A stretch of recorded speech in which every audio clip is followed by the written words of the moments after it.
Upozornenie. Tento kanál nijako nespadá pod televíziu Markíza. Sme iba priaznivci a fanúšikovia tureckej a inej seriálovej, prípadne filmovej tvorby vysielanej na obrazovkách televízie Doma, ktorá je jednou z programových služieb televízie Markíza. Názory, stanoviská a argumenty prezentované vo videách tu umiestnených sú častokrát čisto naše subjektívne postoje.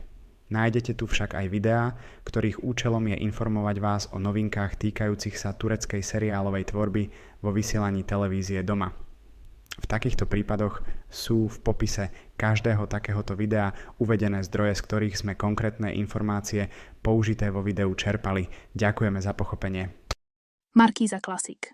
Nový televízny kanál skupiny Markíza, ktorý začne vysielať už čoskoro. Na oficiálnej facebookovej fan stránke kanálu Markíza Classic sa už rozpútala debata eventuálnych budúcich divákov o tom, čo by na tomto novom kanáli radi videli.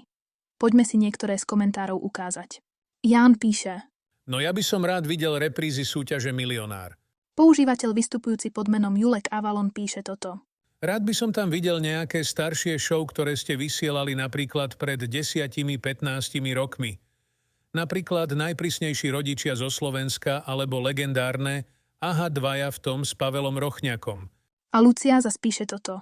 Ja zas dúfam, že tu dostanú priestor aj telenovely. Také, čo sa už dlho nevysielali. Nič z toho sa zatiaľ nedá úplne potvrdiť, ale ani vyvrátiť. Podľa predbežných zistení serveru Mediaboom by totiž práve aj telenovely mohli byť jednou z programových zložiek stanice Markíza Classic. Čo by ste ale radi videli vy? Diskutujte v komentároch a ak sa nám rozhodnete dať odber, ak ho ešte nemáte, tak samozrejme nezabudnite na zvonček, aby vám žiadne ďalšie video už neuniklo. Ďakujeme.